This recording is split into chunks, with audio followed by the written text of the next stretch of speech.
Azroil alayhissalom Rasululloh oldilariga o'tirdilarda salom alik qilib diydorlashganlardan keyin yo Rasululloh, Alloh sizga izn berdi.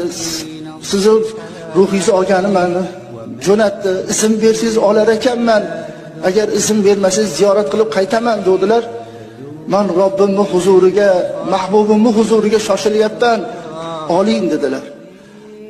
Azroil alayhissalom boshmaldaqdan, tovondan, tizzadan kindikka jon kelganda, yo Azroil, o'lim ham shunaqa bo'ladimi? Meni ummatim qanday chidar ekan? Yo Azroil, meni ummatimga qattiqlik qilmang, qo'pollik qilmang, muloyimlik bilan oling deb, o'sha paytda ham men ummatimni o'ylagan edim desalar. Hazrat Ali aytadilarki, Rasulullohning oxirgi holatlari-yu namozga ummatimni buyuraman, namozga dedilar-u, birinchi bo'lib qiyomatda so'raladigan narsa namoz deb ovozlari chiqmay qoldi, lablari qimirlab qoldi. Rasululloh nima deyaptilar ekan deb muborak lablariga qulog'imni olib borsam, ummati